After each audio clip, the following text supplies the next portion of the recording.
स्वस्थस्य स्वास्थ्य रक्षणम को मूल उद्देश्य को लेकर पूरे विश्व भर में एक आलोक प्रकाशित करने वाले योग ऋषि परम पूज्य स्वामी रामदेव जी का यहाँ होना हम सब के लिए बहुत सौभाग्य का विषय। उनसे विनम्र आग्रह है कि वो अपनी वाणी से हम सबका मार्गदर्शन करें। परम पूज्य स्वामी रामदेव जी। हरियाणा सरस्वती नदी यहां पर बहा करती थी, वेद मंत्रों का उद्घोष यहां पर हुआ करता था। और यह हरियाणा इसीलिए हरियाणा है कि ये हरि का स्थान है, भगवान का स्थान है, भगवत गीता का स्थान है। और अनेक अनेक ऋषि ऋषिकाओं वीर वीरांगनाओं की पुण्य भूमि है। धर्म युद्ध यहां पर जरूर हुआ, लेकिन जाति के नाम पर कोई संग्राम हरियाणा में नहीं हुआ। और मुझे विश्वास है आगे भी कभी जाति के नाम पर हरियाणा में कभी कोई खून खराबा नहीं होगा। ऐसा हमें हरियाणा बनाना, और उसके लिए अपने भीतर एक प्रतिबद्धता लेनी है कि हम सब मूलतः ईश्वर की संतानें हैं। हम सब मूलतः ऋषि ऋषिकाओं वीर वीरांगनाओं की संतानें हैं।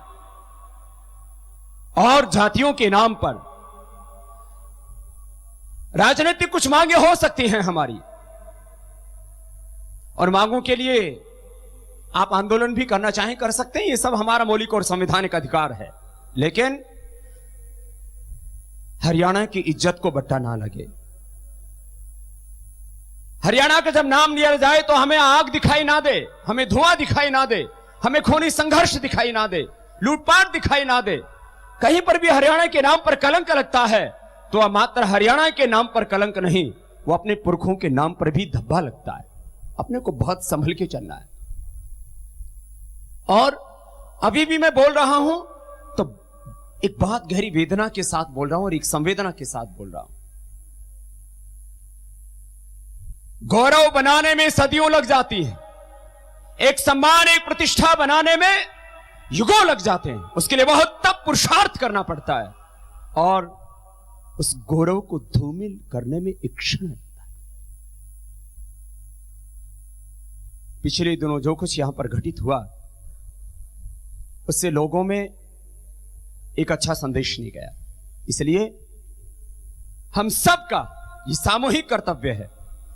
जिस हरियाणा ने आदिकाल से बहुत कुछ देश और दुनिया को दिया, और आज भी अध्यात्म का क्षेत्र है, राजनीति का क्षेत्र है, कॉर्पोरेट वर्ल्ड है, क्रिकेट है, खेल है, ज्ञान विज्ञान और कौशल में हर क्षेत्र में हरियाणा शिखर पर है। लेकिन हरियाणा का नाम आते ही दूसरी छवि नहीं आनी चाहिए।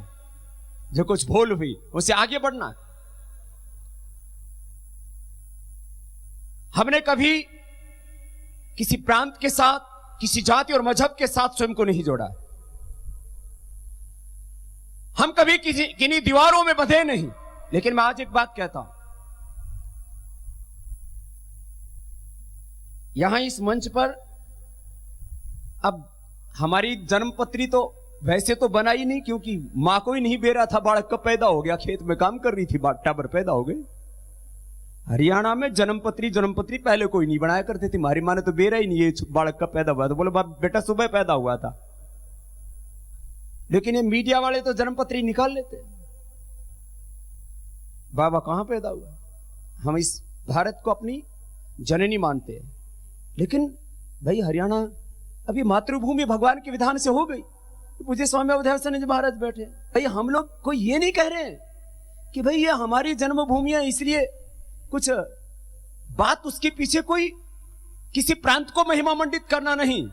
लेकिन इस हरियाणा प्रदेश सहित मेरे देश की महिमा कहीं पर भी खंडित ना हो, यह हमारा धर्म है, यह हमारा कर्तव्य है। ऐसा देश हमें बनाना है। अपने देश की छवि, अपने देश की महिमा, अपने देश का गौरव, अपने प्रदेश का गौरव, अपनी मातृभूमि का गौरव, वो खंडित नहीं होना चाहिए किसी भी कीमत पर। हमें लाखों करोड़ों अरबों की दौलत मिले, आरक्षण मिले या ना मिले, लेकिन हरियाणा का गौरव किसी भी तरह से खंडित ना हो, ये सब लोग सोचे। अपनी अपनी तुम्हारी मांगे हैं और जो चीजें, उसके बारे में मेरी कोई टिप्पणी नहीं है। लेकिन भाई 100 बातों की एक बात यह है कि सबके भीतर एक ही सच्चिदानंद परमात्मा है, यह हमें अनुभव करना है। और इंसानियत की कीमत पर हमें कोई दूसरा काम नहीं करना है। और इसके लिए सबको सोचना है। हरियाणा में तो सब यज्ञ करते हैं, हम यज्ञ के बहाने इकट्ठे हों। मैं एक बात और भी कहना चाहता हूं, कुछ 35 बिरादरी का, कोई 36 बिरादरी के नारे देते हैं। मैं किसी नारे से सहमत नहीं हूं। मैं तो एक ही बात मानता हूं, हम सब एक ईश्वर की संतानें हैं। इसमें कोई 35-36 बिरादरी की बात नहीं होनी चाहिए। ये बहुत सी बातें हैं जो और कटुता पैदा करेंगे हमारे समाज के अंदर। इन कटुताओं में हमें नहीं जीना। माना कि गलतियां होती, लेकिन उसका समाधान भी है। सब मेरे साथ एक बार मिलकर के बोलेंगे। और क्योंकि ये इस समय प्रासंगिक भी है और गीता का उपदेश है, तो कुछ बातें तो होनी भी चाहिए इस संदर्भ में। सब मेरे साथ बोलिए। मैंने जब 51 का महोत्सव हुआ था, तब भी मैंने लाल किला के सामने भी यही गीता का श्लोक बोला था। फिर से याद दिलाता हूं। सब मेरे साथ बोलेंगे, यो माम पश्यति सर्वत्र।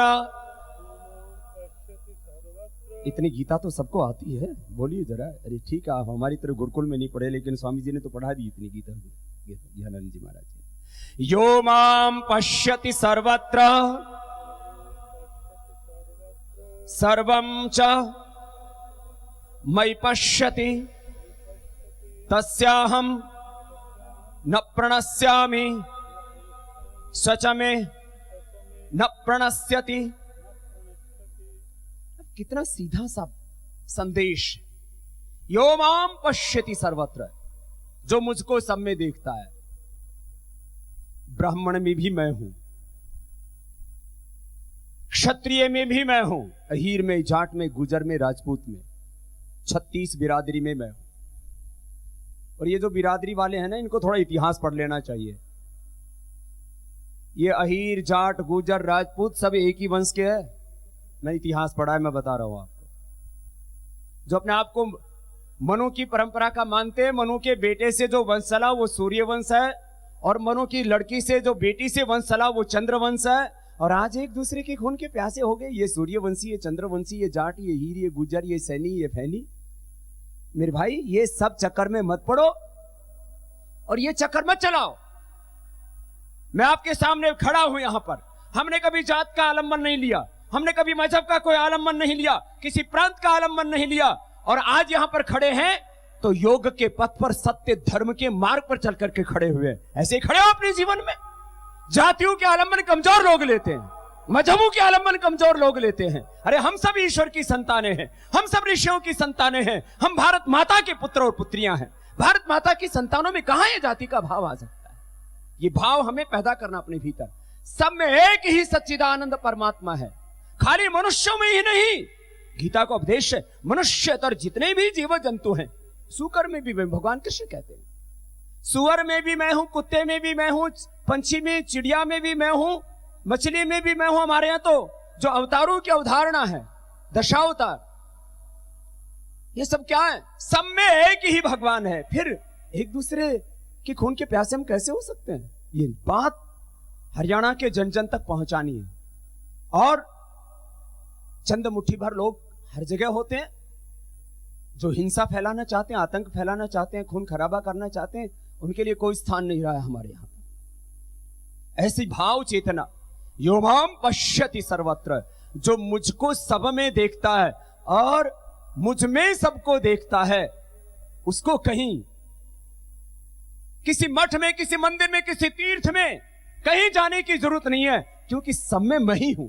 मुझको सब में देखो। हम सब भगवान के जीवंत तीर्थ है। This whole universe is the life form of God. ये सारा दृश्य भगवान का ही है। तो इसमें फिर भगवान के अलावा कोई शेष कौन रहा? तो हम जब इस भाव चेतना के साथ जिएंगे, तब हरियाणा शांति के मार्ग पर, समृद्धि के मार्ग पर आगे बढ़ेगा। और इसको बढ़ाना, अभी मुझसे कल मुख्यमंत्री जी ने कहा, स्वामी जी हम यहां इन्वेस्टर समिट कर रहे हैं। मैं मीडिया के माध्यम से इस बात का भी आह्वान करना चाहता हूं। कुछ लोगों को ऐसा लगता है कहीं हरियाणा में जाएंगे, कहीं आगजनी ना हो जाए, कहीं कुछ और हुड़दंगा ना हो जाए। अरे समाज में कहीं कहीं कुछ ऐसी घटनाएं हो जाती हैं। मैं इस बात के लिए कि मैं भारतवासी हूं, लेकिन दूसरी बात यह भी कहना चाहता हूं कि भाई यहां इस धरती के लोगों की प्रकृति को भी जानता हूं। ठीक है, कभी कोई भूल होगी, किसी को कोई भयभीत होने की आवश्यकता नहीं। सब तरह से शांति और समृद्धि के मार्ग पर हरियाणा आगे बढ़ेगा, ये देश आगे बढ़ेगा। हमें किसी जो है घटना विशेष के ऊपर नहीं जाना चाहिए, बहुत आगे की यात्रा में तय करनी है। और देखो, मैं इस बात को यहां भी कह रहा हूं और उस दिन भी मैंने कहा मेरी व्यस्तताएं, तब भी मैं उसमें भी आऊंगा और इस बात के लिए कहना चाहूंगा, अभी तक हमारा जन्म, मैंने कहा हमने अपनी मातृभूमि भारत माता को माना है, लेकिन हमने अपनी कर्मभूमि उत्तराखंड को बनाया। लेकिन अब उत्तराखंड में तो बहुत कर लिया हमने, और भी जो करना होगा करेंगे। अगले चरण में हम हजारों करोड़ रुपए सेवा के कामों में यही हरियाणा में खर्च करेंगे, बहुत आगे लेकर के जाएंगे। शिक्षा की दृष्टि से, स्वास्थ्य की दृष्टि से, स्वदेशी की दृष्टि से, गौ सेवा की दृष्टि से और अपनी जो वैदिक परंपराएं उनको प्रतिष्ठापित करके आगे ले जाने की दृष्टि बहुत काम करना है। ये हमारा कर्तव्य है, हमारा धर्म है। और इस भाव चेतना के साथ कि अभी पूज्य स्वामी ज्ञानानंद जी महाराज जी ने ये जो पुस्तकें लिखी है, एक श्लोक दोनों पुस्तकों में साथ साथ लिखा हुआ है। सब मेरे साथ में बोलिए, एक लाइन है बहुत खास, परस्परम भावयन्ताः, बहुत बड़ा सत्य है ये हमारे जीवन का। परस्परम भावयन्ताः श्रेयम परम अवाप्स्यथ। परस्परता में पूरकता के साथ एक दूसरे का सहयोग आगे करते हुए आगे बढ़ो, इसको भी बोलते हैं कोएग्जिस्टेंस, सह अस्तित्व। ये बहुत बड़ा सत्य है। परस्परम भावयन्तः श्रेयम श्रेयः परम अवाप्स्यथ। ये सत्य कि हम सब एक दूसरे का सहयोग करते हुए संगच्छध्वम संवदध्वम समवो मनांसि जानता, ये भाव चेतना हमारी हो, हम आगे बढ़ें। गीता का उपदेश आज भी उतना ही प्रासंगिक है और हमारे जीवन के हर क्षेत्र से जुड़ा हुआ है। चाहे हम कृषि में हैं, हम डिफरेंट सर्विसेज में हैं, किसी भी सेक्टर में, हम पॉलिटिक्स में हैं, साइंस और टेक्नोलॉजी में, एजुकेशन में, हेल्थ में हैं, कॉर्पोरेट वर्ल्ड में, जहां पर भी हम, स्पिरिचुअल वर्ल्ड में, जहां पर भी हम हैं, उसी शिखर पर हमें ले जाने के लिए उपदेश देता है। और गीता का ये शांति का, ये शौर्य और पराक्रम का उपदेश, कितनी ही हमारे सामने विपरीत परिस्थितियां, उन सब के बीच में विक्लव्य मास्म गमा पार्थो नहीं तत्त्वयुपपद्यते क्षुद्रम हृदय दौर्बल्यम तक्तो उत्तिष्ठ परंतप। कभी हार नहीं मानो जीवन में। भगवान कृष्ण तो हमें बार बार जगाते हैं और इतना ज्यादा हमारी संवेदना को, हमारे भीतर के स्वाभिमान को जागृत करते हैं। कितना बड़ा शब्द बोला, क्रैव्य मास्म गमा पार्थ है। हमको कभी भी किसी भी कीमत पर कायरता की बातें नहीं करनी। क्रैव्य मास्म गमा पार्थ नहीं तो पद्धति, तुझे शोभा नहीं देता कायरता की बातें करना। क्षुद्रम हृदय दौर्बल्यम, अपने भीतर की क्षुद्रता को, दुर्बलता को, संकीर्णता को मिटा दो। तत्व उत्तिष्ठ परंतप।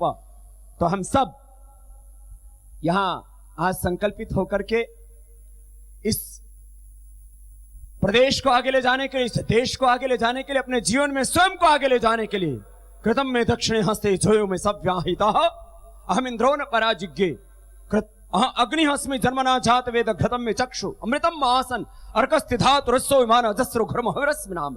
इस भाव चेतना के साथ हम आगे बढ़ें। और जो संकल्प आदरणीय इंद्रेश जी ने यहां पर पहले दोहराया, मैं उसको कह करके अपनी बात को विराम देता हूं कि भाई देखो, अब ये 100 करोड़ रुपए का प्रोजेक्ट इस फकीर ने हाथ में ले लिया है। तो मैं बैठा बैठा पूछ रहा था, मैंने कहा महाराज बैंक बैलेंस कितना है? भाई पैसे काम की तो बात होनी चाहिए। देखो, धर्म का जो धरातल है वो उगता कहाँ है, धर्म उगता कहाँ है, धर्म आगे बढ़ता कहाँ है? तो आचार्य चाणक्य कहते हैं सुखस्य मूलम धर्म। ये माना कि सुख का मूल धर्म ही है, लेकिन धर्म का जो धरातल है वो अर्थ है। सुखस्य मूलम धर्म, धर्मस्य मूलम अर्थ, अर्थस्य मूलम राज्यम। खैर ये एक लंबी प्रक्रिया है, लेकिन माना कि सुख का, समृद्धि का, शांति का धरातल धर्म है, लेकिन धर्म का धरातल क्या है? अरे बोलो तो, अर्थ है। तो जितने भी यहां पर आए हुए हो, कुछ चले गए हैं, बाकी सुन लेंगे। या तो जो है धार्मिक चैनल आस्था संस्कार सहित और भी दूसरे चैनल हैं। जैसे इंद्रेश जी ने कहा, भाई हरियाणा के हर एक आदमी की थोड़ी थोड़ी आहुति लगनी चाहिए। ये गीता का ज्ञान उसके ठेकेदार को स्वामी ज्ञानानंद जी महाराज ही नहीं है ना अकेले। देखो ठेकेदारी प्रथा के तो हम वैसे भी विरोधी है। तो ये जो गीता ज्ञान संस्थान है, गीता जैसे सबकी है तो ऐसे गीता ज्ञान संस्थान भी सबका है।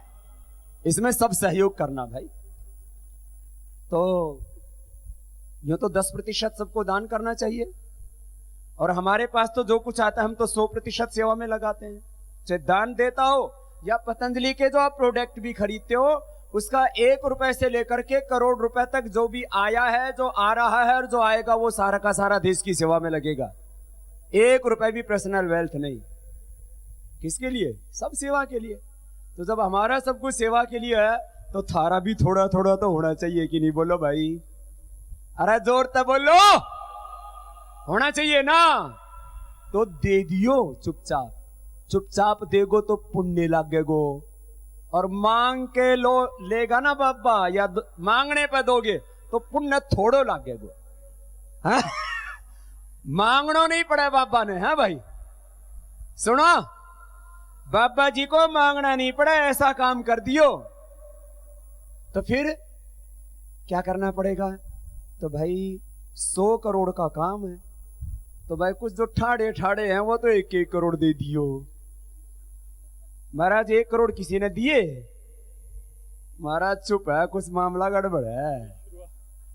तो भाई 1 करोड़ किसी ने नहीं दिए तो 1 करोड़ रुपए हम पतंजलि योग पीठ बाबा ने दे देंगे।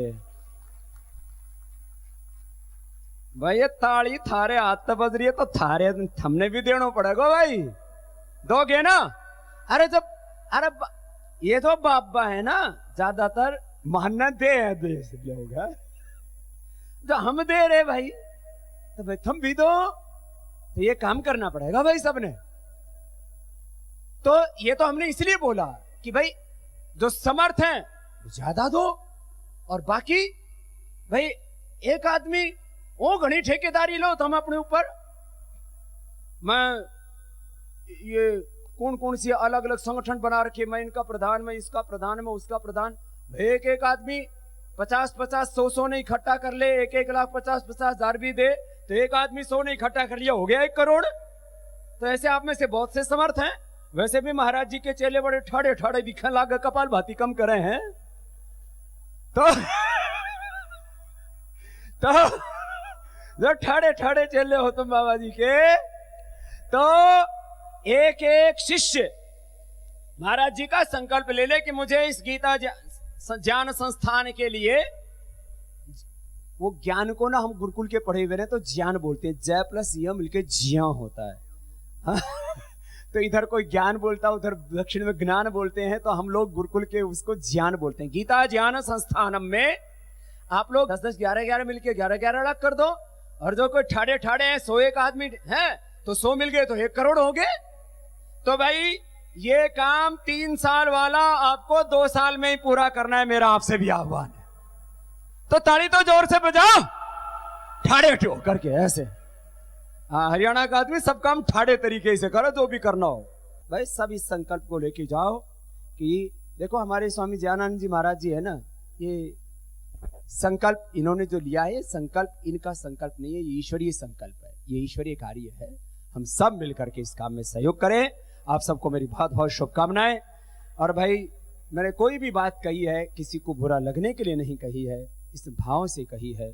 हम सब अपना आत्म गौरव बढ़ाएं, अपने प्रांत का गौरव बढ़ाएं, अपने राष्ट्र का गौरव बढ़ाएं, और सब एक सच्चे ईश्वर पुत्र की, सच्चे ऋषि ऋषिकाओं की, वीर वीरांगनाओं की संतान की भूमिका निभाएं।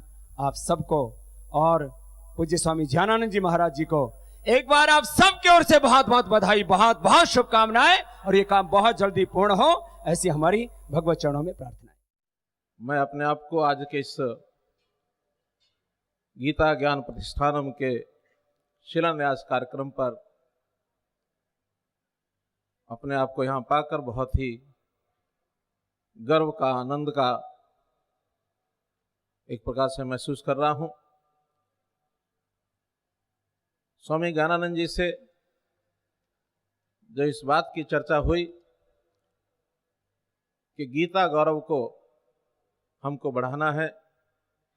गीता पर शोध और गीता के प्रचार प्रसार को एक सामान्य किसान मजदूर के घर से और अंतर्राष्ट्रीय स्तर तक इसकी उपयोगिता, इसका महात्म्य ये जब तक नहीं पहुंचेगा तब तक जिस उद्देश्य के लिए हम गीता ज्ञान का प्रचार प्रसार करते हैं शायद उस उद्देश्य की पूर्ति न हो। समाज में संघर्ष का वातावरण है, घृणा का वातावरण कई बार होता है, द्वेष का वातावरण रहता है, आपसी सामंजस्य की कमी दिखती है। इन सब चीजों को आखिर तो एक संस्कार के माध्यम से ही ठीक किया जा सकता है।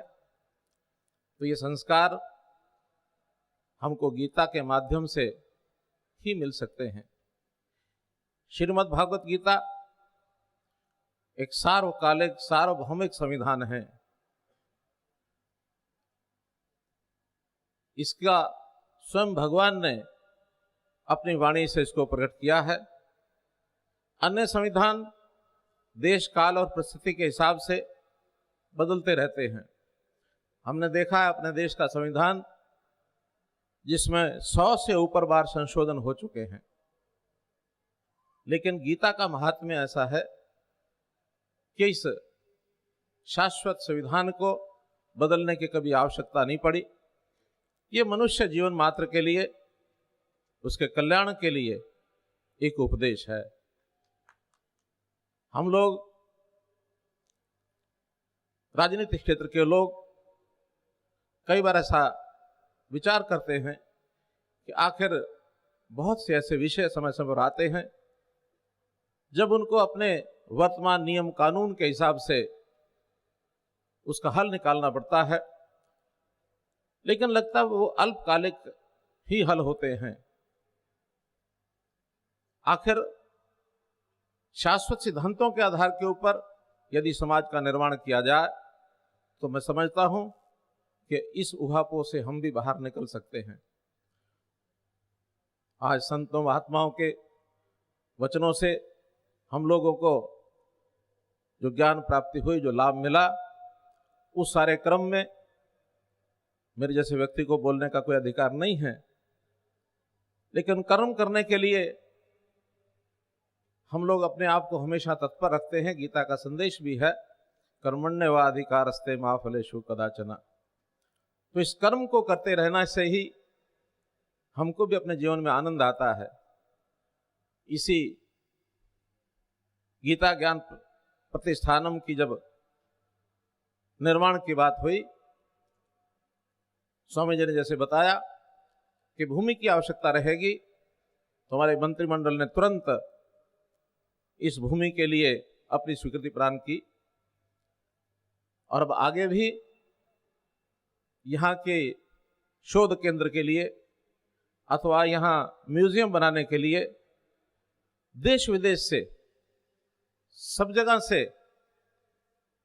हम लोग इन विचारों को एकत्र करें और अपने देश को ही नहीं, दुनिया को भी गीता का रास्ता हम बताएं, ताकि दुनिया में जो व्याकुलता है उसको भी ठीक किया जा सकता है, उसको दूर किया जा सकता है।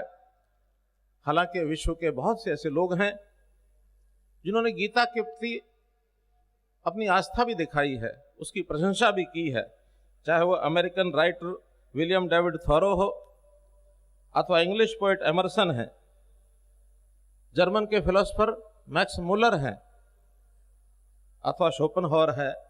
इन सब लोगों ने गीता का अध्ययन किया है, गीता के प्रति एक विश्वास जताया है कि एक ऐसा ग्रंथ है जो विश्व को एक सामंजस्य का, भाईचारे का, एकता का, शांति का संदेश ये पहुंचा सकता है।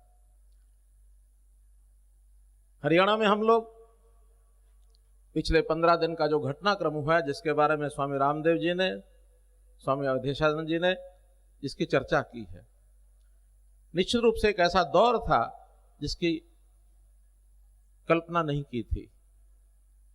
अचानक ये ऐसा विषय आया जो समाज के अंदर दरार पैदा करने में कुछ भूमिका निभाने लगा। उन दिनों को, उन क्षणों को चाहे कानून से, चाहे समझाकर, चाहे बातचीत करके एक प्रकार से उसको अवसर को तो टाला है, लेकिन हरियाणा की जनता में जिस प्रकार का एक विचार घर कर गया है, जिसमें एक विभाजन की दरार सी पड़ने लगी है, उसको मैं समझता हूं उसको दूर करने के लिए हम सबको आगे आना होगा। वैसे मेरा विश्वास है कि बहुत जल्दी इस दरार को हम दूर कर पाएंगे, क्योंकि किसी भी समाज में जो अंतर्निहित शक्ति होती है, मैं ऐसा मानता हूं कि हरियाणा के समाज में, हरियाणा के लोगों में वो अंतर्निहित शक्ति है जिससे हम सब चीज़ों पर पार पाएंगे। हम हरियाणा की जनता को एक रखेंगे, इसमें कहीं विभाजन नहीं आने देंगे। हरियाणा एक है तो सभी हरियाणवी भी एक होकर रहेंगे। हरियाणा एक तो हरियाणवी एक।